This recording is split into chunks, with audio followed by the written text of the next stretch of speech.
Hey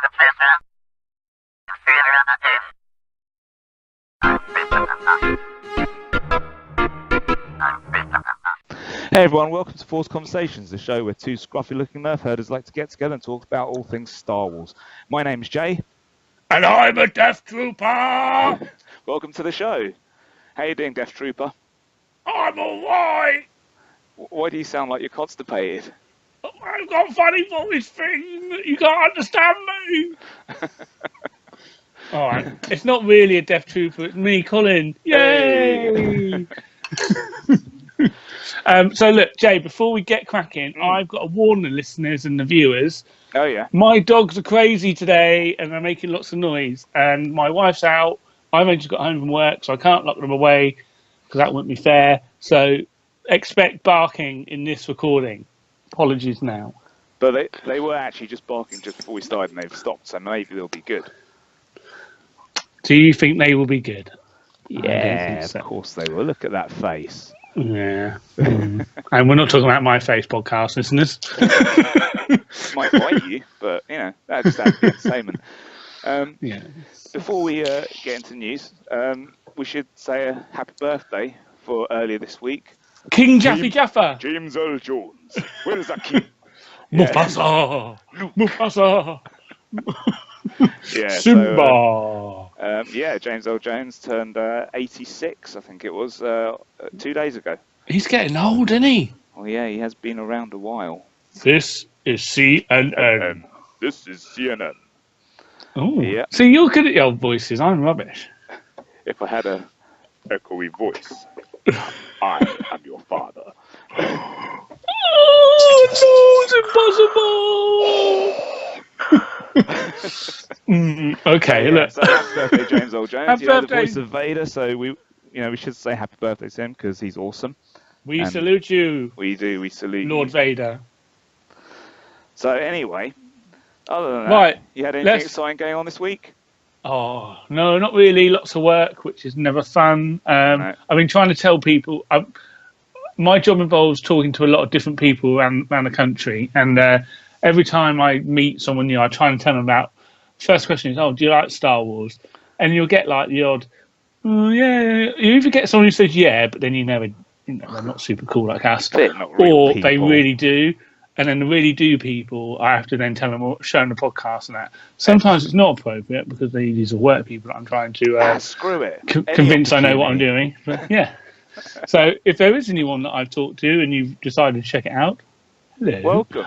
Yes. But yeah, I hope they have. But I'm not going to shout anyone out until I know for a fact. and the way you'll know is because they will leave a comment at the bottom of this video. Yes, and they will also subscribe, hopefully, and they will subscribe to the podcast. They might even leave a review on the podcast on iTunes. You can do that, Well, that'd be leave amazing. a review. That would be amazing. And also, if you're listening to this on the Taylor network of podcasts, and of course, drop a note on our feed, or you can go on our Facebook group and say whether or not you think we're a good addition to the to the network. Yeah. I hope you think we do. So there's lots of ways. And nice comments this past week though. That was pretty cool, eh? We did. Some nice chaps said some nice things. So that's really kind of them. We appreciate it. Even the publisher of the Galactic Atlas seemed to give us a comment on Twitter, which was I was quite happy with that. I was like, cool. Yeah, you checked us out. Yeah, and if he knew, how did he know? Who told him? I don't know. It's weird, isn't it? Yeah. But if he does want to send us anything to review, we're happily obliged, and we won't give a biased review at all. And if he wants to appear and come on and talk about the stuff, that too. Any of these guys that write these books, if anyone checks this out, I know like John Jackson Miller and people like that, they're on the group, so maybe they've had a little look and. Yeah. Kathy keeps asking, but I just say no. Yeah, I mean, we're a bit too high profile for that. She's a bit of a bore, but we did get a note from John Davey, didn't we? And he's a performer. I don't know what the official type of. There's a proper word for this, so I'm not going to say the wrong thing. But he's an actor, and he's in lots of British stuff. He's in loads of Doctor Who. He's famous for playing a Cyberman in a key episode. And he's also been in. He was in Force Awakens. He was on the Jeddah planet. He's one of the characters in the background. So he's dropped us a note, said that he'd be keen to have a chat. So I'm going to try and get in touch with him and get that organised for the future. That'd be very cool. That would be very cool. So that's coming up in the future, guys. A little look forward to 2017. All the exciting stuff that's possibly going to happen. Like, we'll probably reviewed a new film. Maybe. But, Maybe. Yeah, now that we've spent some time blowing our own trumpets, shall we get on with what's what this week? The news! What's the news, Jay? Oh, I don't know what that voice is. Listen, we've got some news. The news that we've got is, first of all, let's talk about some late changes to Rogue One. Just playing around on his phone while we're doing a podcast. What's going on? Look at my notes. There's a little white screen. It's a white screen. Oh, no. No secrets for you, viewers. You've got to join in with the podcasters and wait to hear what we've got to say. Right, so there was a little story around the fact that all these late changes and reshoots and all these bits that happened to Rogue One and everyone was getting all worried about, actually, that's what led to some of the movie's most iconic scenes. That's right. Or one major iconic scene in particular. Which one could that be? Of course, spoilers, right? But if you haven't seen the movie yet, you probably don't want to. If you haven't seen it yet, just turn this off and go and watch it. Yeah, exactly. What's wrong with you? But yeah, this was the scene right at the end of the movie where all the rebels are handing the plans to each other. All along the ship, they get on Tantive 4, passing it on, and it's so cool. It is so cool. But so originally, it still had that bit where everyone's passing the plans until it gets to Leia. However, Vader, that bit weren't there. So what? Right. So that was part of the late additions to the movie, where they added Vader, cutting everyone down because they wanted to show Vader the height of his villainy and give the fans something special, which it was bloody special, right?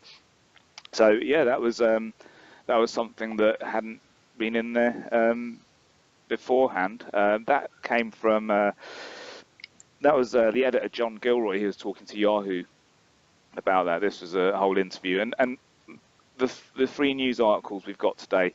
The information comes from StarWarsNewsNet.com, which is a great source for all things Star Wars. They are brilliant. They are so good. They've got great news stories. They let you know all the stuff that's happening. They also write their own news stories, and they're very good at sourcing information. So definitely go onto their website, and all the things we talk about, check them out, because there's full articles with interviews and a lot more on there. So it's definitely worth. And we always put the links in the show notes, don't we? Links underneath, yeah, so you can see what's going on there. So yeah, I mean, it's not. There's no real big news stories this week, to be honest. They're all quite small, and this was just stuff that was a little bit interesting. It was interesting that Vader wasn't in that scene, so that bit did exist, but without him. What do you make of that? What do you think? It would have been a bit lame without him, right? I'm just trying to imagine what it would have been like. Quick, run to the what are they running from? I don't know. Maybe it played out a little bit differently. I mean, it doesn't really go into details, but maybe it was a little bit different. Maybe they were being chased, and they were trying to get this done quickly, or who knows? Because obviously they wanted to make sure that they had uploaded the plans and got them onto the Tantive. So that first bit they're running, they're not on Tantive 4 yet, are they? Until he goes launch that door there is when they've got onto it. So it could have been a little bit of that. That ship's in the bad shape, and the Devastator's right there. It's probably going to shoot them or something, and they want to make sure they get onto that ship. Do you think they might have had stormtroopers after them?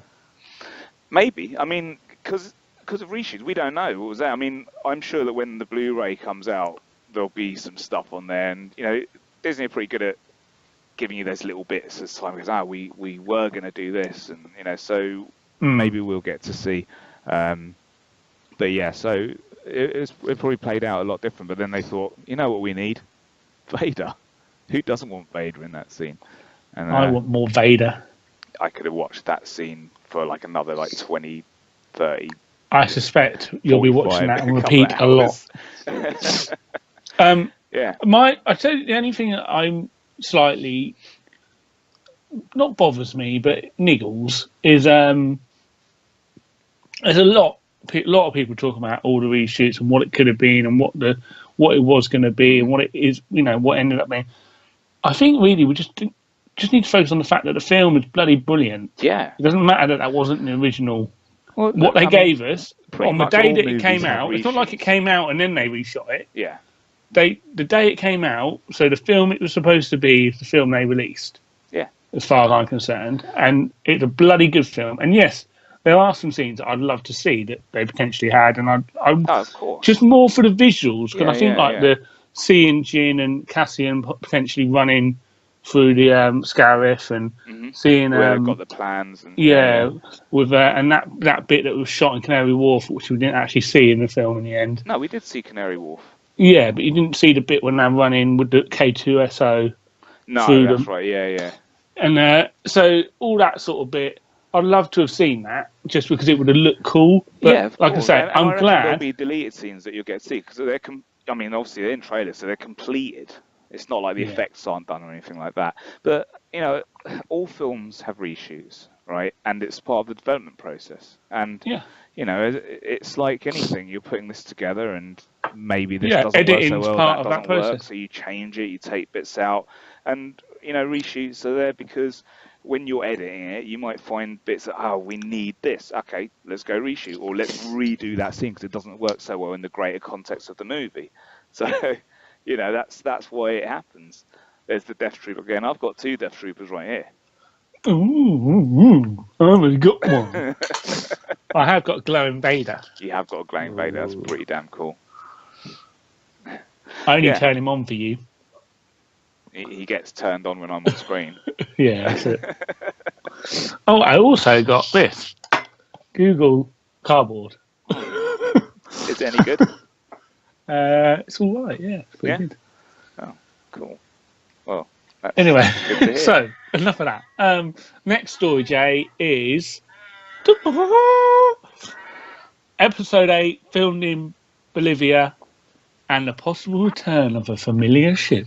Yes. Okay, so this came from a Bolivian fan page called Prensa Imperial. And apparently filming took place in... Many Bolivians died to bring us this information.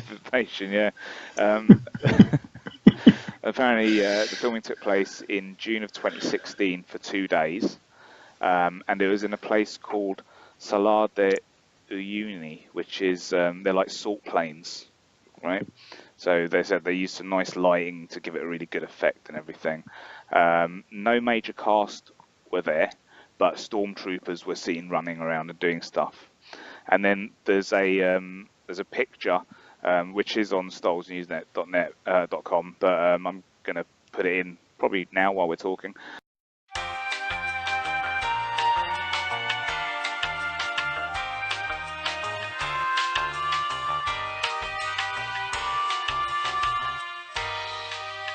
And it's of a cockpit. And the cockpit looks like a B-wing cockpit.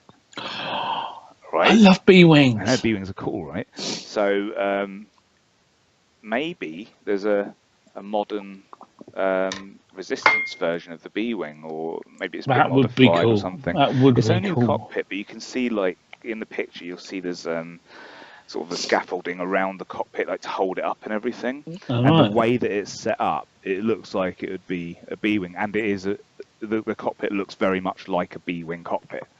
So that would be quite cool. I'd love to see a B-wing again. The transport that Leia is on also has a very similar cockpit. Yeah, it did. Yeah, that was very B-wingish. But the way that when you see the picture, the way that the layout of it looks like it could be a B-wing. So, obviously everything like this is speculation because this report came from a couple of people who worked on the crew. They haven't given any names or anything like that. but this is where they say they got their information. This is where they got the photo from. But yeah, I mean, as it's all speculation, let's speculate that it's a B-wing.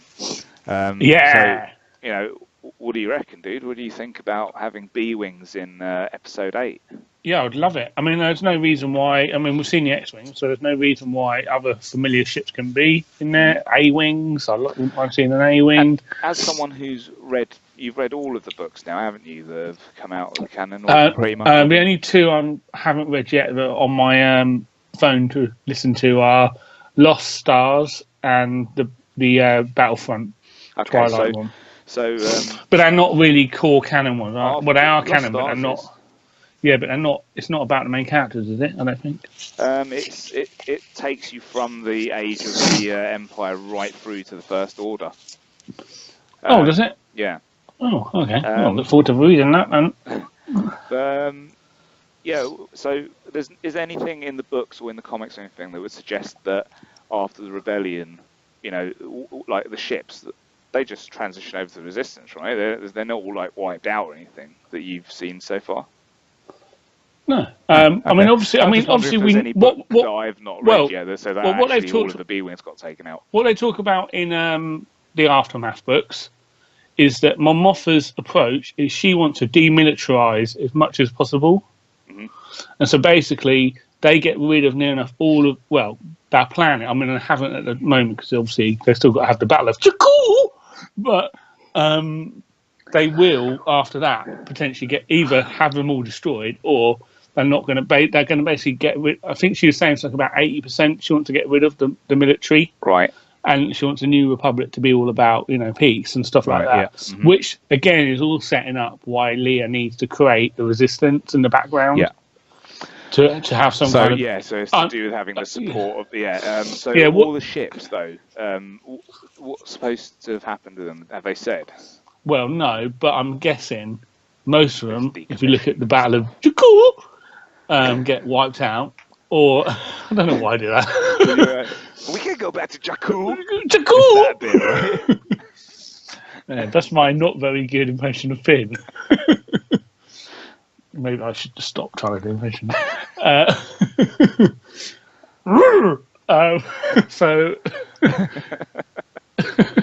But yeah, I mean, it makes sense for them to go to the Resistance, doesn't it? And people like Wedge and that, I mean, obviously they've still got their ships, they're not going to lose them. So yeah, I don't know really.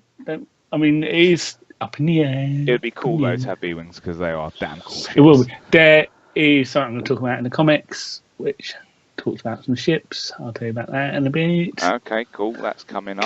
Coming up soon on Force Conversations.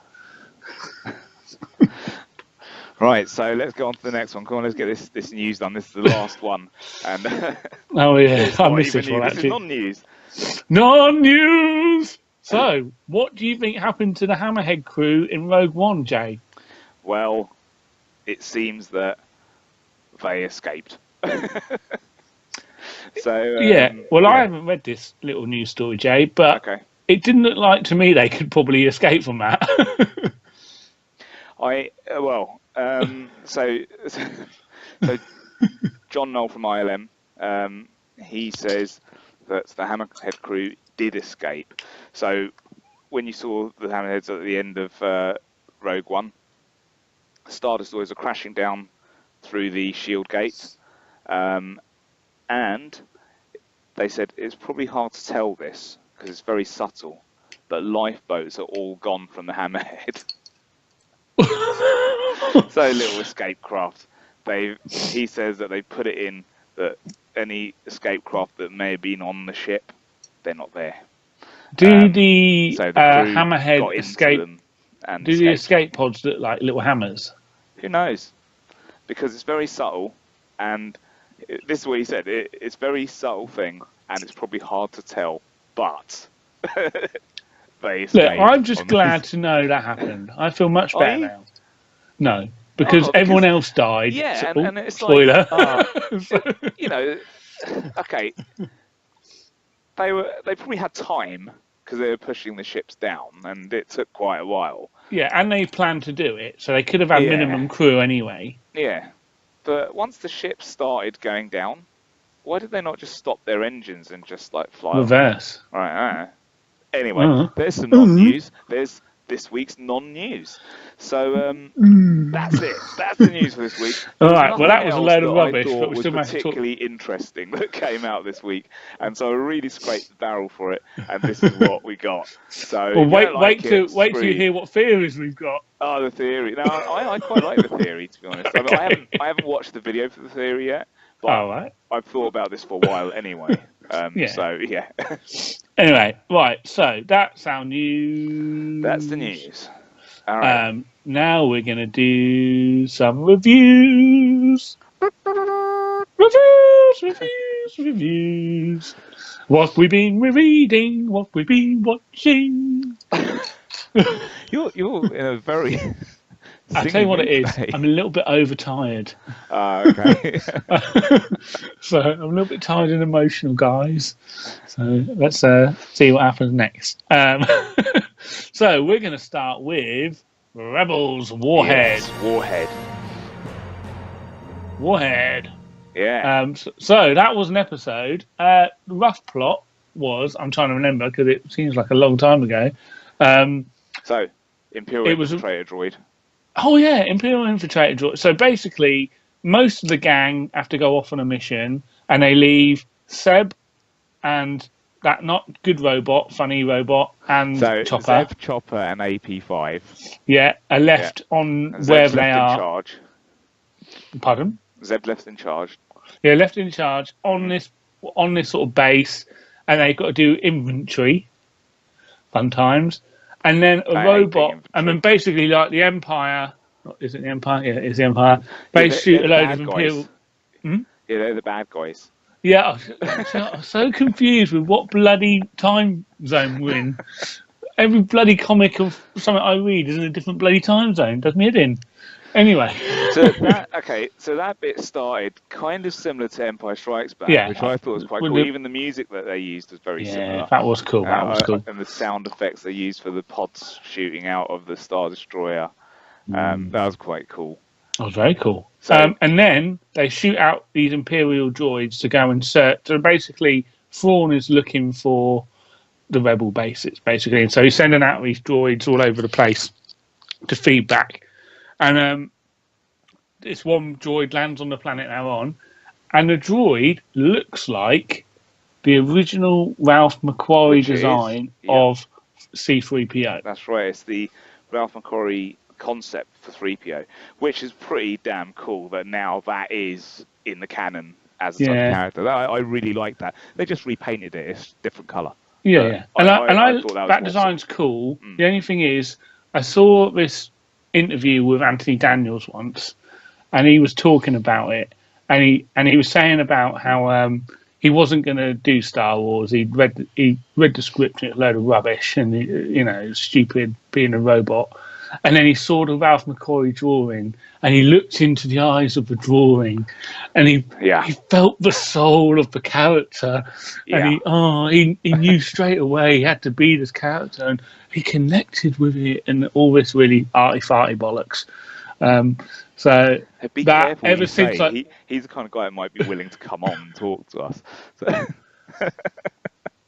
he might. He does all this stuff, man. Does he? Yeah. I don't think he will. Because I instantly hated that droid as soon as he said that. Really? No, but that was a particularly annoying thing that he did. I don't like any of that. Well, yeah, there's a few of those. Yeah, I don't like that stuff. Anyway, so going back to the thing. So this droid looks like the nice droid, but actually it's also this like turbo attack droid, and it morphs into another thing. Transforms. Yeah? That was a bit, didn't look very good, but that was cool. You didn't like that? No. No? Okay, I thought you might. No. But let's just cut to a chase. I actually liked this episode. I thought it was fun. Me too. I really liked this episode. I really liked it, yeah. I actually thought it was loads of fun. Yeah. I really like AP, what's his face? He's my favourite.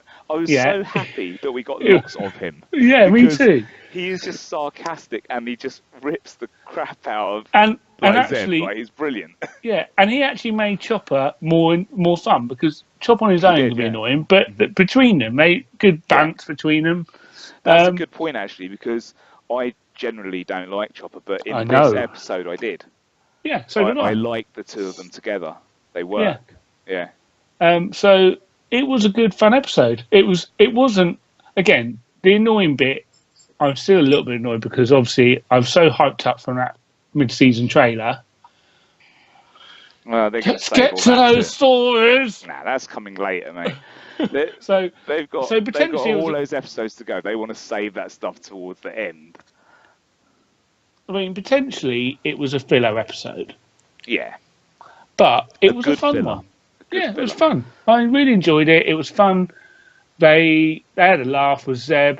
A little bit of corniness in there every now and again, but I mean, it worked in this episode. Yeah, and to be honest, the actual drama was quite good. They came up with quite a good solution for dealing with the problem, which I won't go into. And then, it was good. And there was some good you can bits. go into it, because it's, right, you know, all this stuff's got to be spoilerific, because... but what's the point? It's not exactly in the moment. That's what I'm going to say.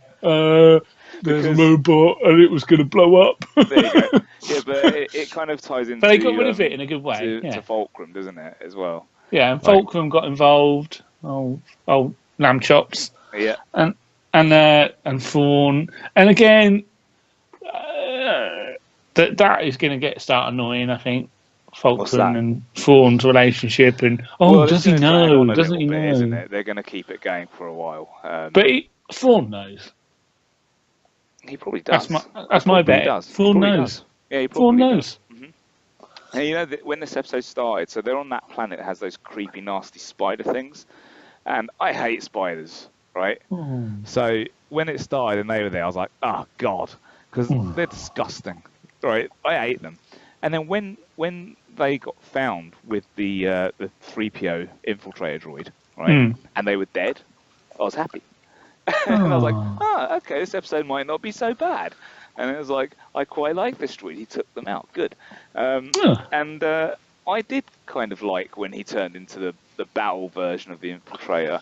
I thought it was quite cool where he changes his long, lanky thing and just busts everyone up and then change back into protocol. Like he went from protocol mode into sort of battle mode, right?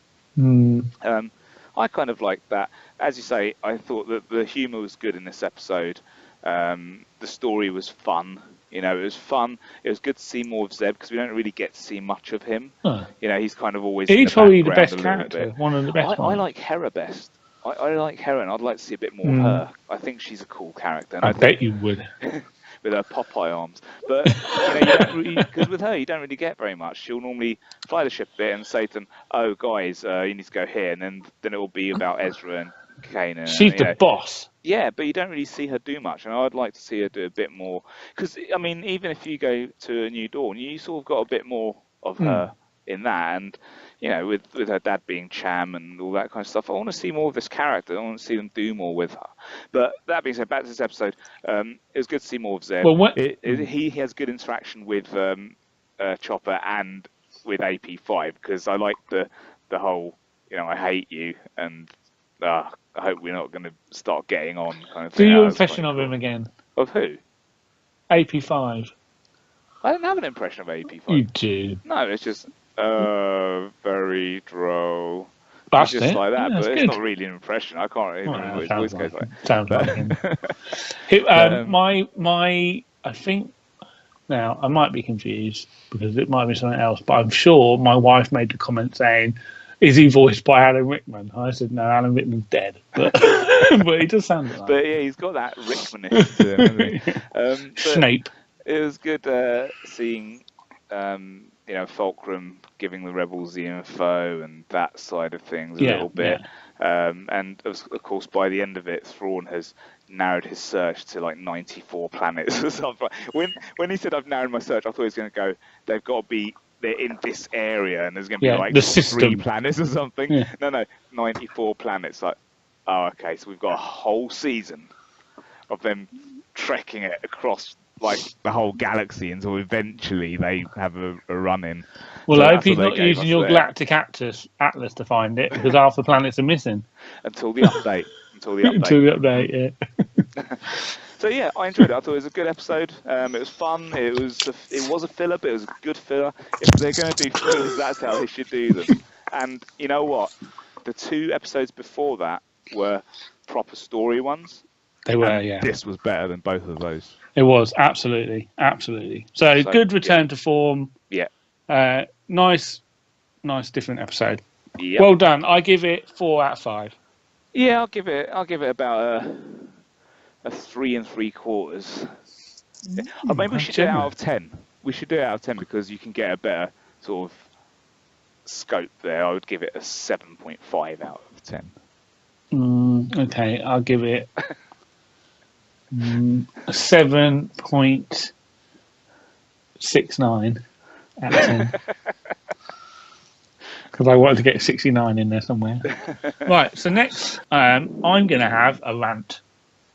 Okay. Well, not a rant, but I was thinking to myself the other day, where the bloody hell is the Star Wars trailer for episode 8? And what is it called? Okay.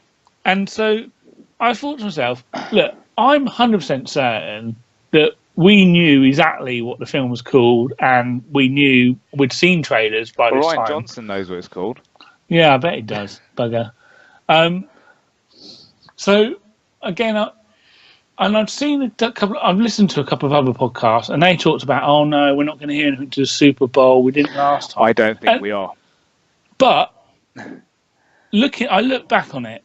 The film's title for Force Awakens was announced on the 6th of November 2014. So a good month and a year and a month, 13 months, however you want to call it. A long time before. They had a different task that time. Yeah, they did. But then the trailer came out on the 28th of November, the first teaser trailer. And I loved that trailer. I remember when I first watched it, I was on dog training. My wife was training Ted. As you can see, he's really brilliantly trained now. And I just suddenly saw the fact that this trailer would come out, and I watched it in the middle of the training and got told off. So why haven't we got it now? Right. Here's how I see it, is that if we are going to get a Super Bowl, which would only be a teaser, let's put it this way. Now, Disney have a lot of money, but I don't think Disney likes to just throw away money, right? Super Bowl gets a huge viewership. I can't wait for Super Bowl. But this year, for a minute advert for 60 seconds, is going to cost $5 million, right? And $5 million. And Marvel have got Guardians of the Galaxy 2 coming out. Maybe you're going to see something for one of their other movies that's coming later in the year as well. If they're going to spend the money, I have a feeling they might put it there, because that's a lot of money to spend. If we do get anything for Star Wars, you'll get an announcement of the title before Super Bowl, which is only in a few weeks' time, right? They'll tell you the title. And then you can pretty much go, okay, we're probably going to see something. You're looking at 30 seconds, right? It's going to be something short. Because I think that the full trailer is going to be at Celebration, because people were not happy with last year's Celebration and the stuff that they got there. They thought it was a bit light. So this year, they're going to really ramp it up and try and get When Celebration more. April, is it this year? Yeah, it's April. Right. So if you do get something in February, so the beginning of February Super Bowl, you're going to get something like a 30-second thing max, and you'll know because you'll get the title come out just before, right? If you don't get the title before, you're probably not getting that Super Bowl, but you'll see Guardians of the Galaxy and stuff like that. I mean, it's a good point you made about Disney not needing really to spend money to market. I mean, because you're right. I mean, with my sensible hat on, people know that December is going to be Star Wars. Yeah. Now, and right? they weren't going to confuse people by advertising it while Rogue One was still at cinemas. So it's definitely well, Rogue One's still showing at cinemas. There's no way they're going to release it. I get that. So hopefully Rogue One's going away soon. I think it's pretty much gone now, isn't it? It's finished consecutive showings. So there are some places so there's still random showings. That, so that's almost out of the way. So I guess the timeline's ripe for the title to be released. And so I would say it's probably going to be next week or so. What do you reckon? If it does, then you're probably looking at a 30-second teaser at Super Bowl. But I don't think they don't need to put it on Super Bowl. They don't need to put it on Super Bowl. Because Super Bowl I know what high Super Bowl. Viewership. Yeah, but it gets such a high viewership that's. But they don't need to do it though. As you said, they don't need to spend that £5 million. It's the premium place for adverts. If they don't put it on Super Bowl, then it's just going to drop online. But they normally try and put it with some kind of big event. I mean, if you remember with the because the other factor, Jay, is because they did put the episode 7 one in the middle of a very important game as well. So which if I remember was an Eagles game, and I was very happy because I was watching it. But so you're going to see it. I think that's where they put it's prime time TV. The most amount of people are watching it. You know. Well, look. The one thing I would say about Force Awakens that I thought Disney were particularly clever about was I didn't see many adverts for Force Awakens from Disney, but I saw a mega load of adverts for products and services that was using Star Wars Force Awakens to sell their products, and so therefore was promoting Force Awakens. So like you see all the toy adverts, you see the Duracell advert, you see every single type of product had a Star Wars promotion, and they were the adverts you could see. You were seeing millions of adverts, all promoting Force Awakens, but none of them paid for by Disney. If anything, they were paying Disney to do it. And so, to me, this is where I think Disney is super clever, because they just let everyone else promote it for the film. They don't need to do it. Everyone knows it's coming, as you said. The first thing that will happen is a title. That before any of that, you're going to get a title, right? So again, Willie, one of our brilliant, fantastic friends on our Facebook group asked us the question earlier on, because I put it up on our Facebook group, which you can find at Jay at Forced Conversations on Facebook. Yeah. So Warren Baggett. I don't know. Should I say last names? Sure, why not? Yeah, of course, that's his name. Say their name. Or Warren B-Man, B-Dude. Yeah, it's Warren Baggett. If you were on the group, you would see that. B-Dog. Anyway, Warren, he's asked us, what do we think the title of episode 8 should be? So this is quite a fitting question. Well, the one that they're going around is Legacy of the Force, isn't it? That's one that people are talking about. Which would work if all three films have got the Force in it. Yeah. But I don't want that. Yeah, that's not Star Wars. This is something I've not really thought about. Because what? I haven't. I just really haven't thought about this. Well, maybe I'll let you have a little think about it, and you can talk about it next week if you want. But let's do that, because it's one of those things that the last thing. How about everybody send in their thoughts, and we will say what we think is the best one. Yeah, let's do it that way. Let's cheat. Yeah, let's cheat. I mean, I would like something completely different. For example. So. The First Order Strikes Back. Yeah, something really different that we Return of the Snoke. No, like Rise of the Sith. I don't know. So, something like I say, something we've not heard. So Star Wars, Desert of Death, or something like that. Do you know what I mean? Something sort of harking back to the whole serial roots as well. Yeah. Something like that. Something quite not corny, that's but where Attack of the Clones came from. Yeah, that's what I love. Attack of the Clones. That's a great title. Yeah. I don't know, not the film. Not the film. When that was announced, not the film. I don't like that title, and I think that was perfect. I thought it was a perfect title. I got where it's coming from. It totally fits with the. And I really like the Phantom Menace. I think the Phantom Menace is a great title. Yeah, it's good, right? In fact, it's better than Attack of the Clones. Yeah, and so, I think on that. Oh, here we go. This is a really well put together thought from Colin here. Podcast gold. Is there an awards show for podcast? Because we're getting one. There is one. Oh, there is. Okay. But you actually need viewers. Oh. And or listeners and subscribers, and we don't have those. So when the awards are given out, we could get like the least watched show. Yeah. Okay. All right. Well, let's go for that. What was I going to say? Oh yeah.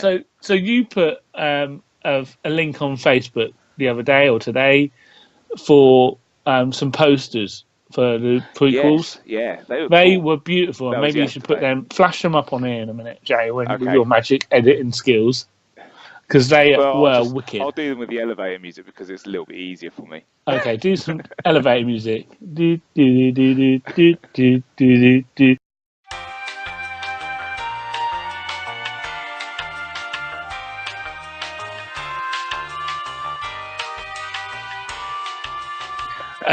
So they are brilliant, and they're really cool, and they made me want to watch the films again. And then I realised, no, I don't want to watch the films again. But brilliant posters, and so something like that. But that did inspire me for what this new film should be called. Something cool like that, like I don't know, something like Battle of the. What was the Gigantals? What was the original rumoured title for Episode 7? It was the Ancient.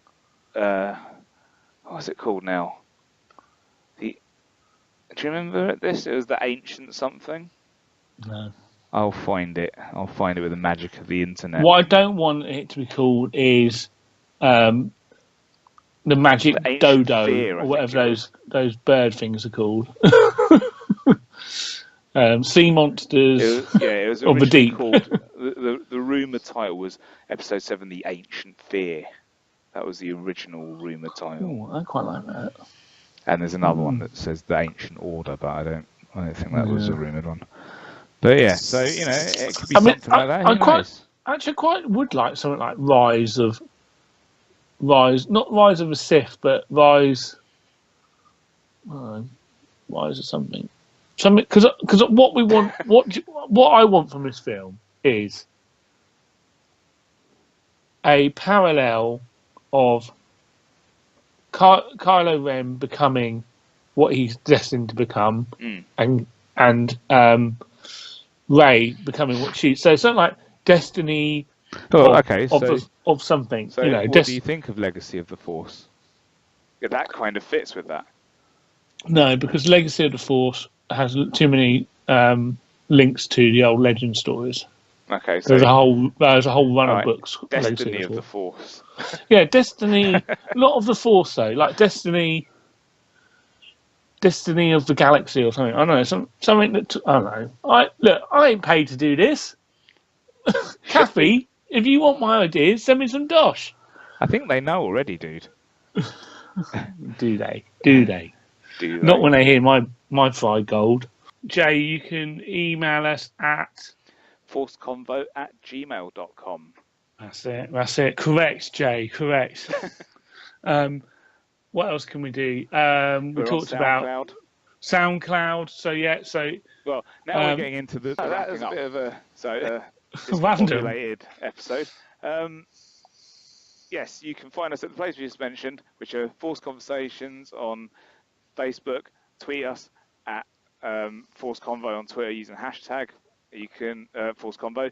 You can get me at the _J_tank, and you can get Colin at Captain Colin. We are on SoundCloud. We are on iTunes. Yeah. And the links will be below. And we are also on the Taylor Network of podcasts. So again, it's the home of many great geeky podcasts, some of which are Double Pay Spread, Nothing's On, No Apologies, Gotham by Geek, JK's Happy Hour, Go Trek Yourself, Nerd is Bond, and us. So I'm sure there's loads more, and there are loads more. They're brilliant. They're all fun and geeky. So definitely check those out. But YouTube is a place. If you want to see my beautiful face, YouTube's where you need to be. If you're listening to the podcast there and you're thinking, that guy's got such an amazing voice, I bet his face is just as amazing. Why don't you check it out? We're on YouTube, Forced Conversations, and it's probably the best video you'll ever see in your life.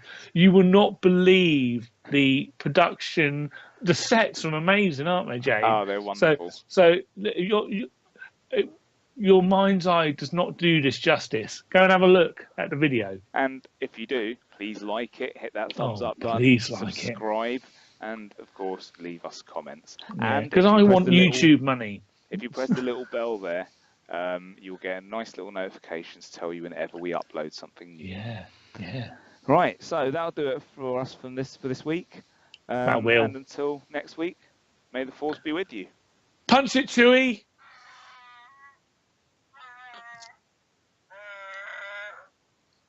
Oh, that's so cool. Where's my thing? I got a thing. 1 sec. Let me do my thing.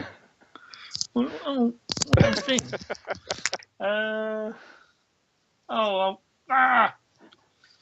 right. Let me do my chewing thing.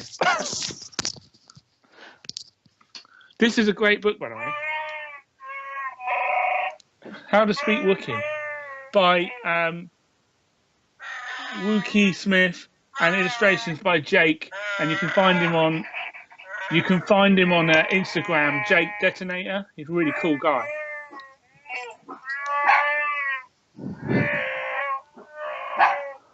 Okay.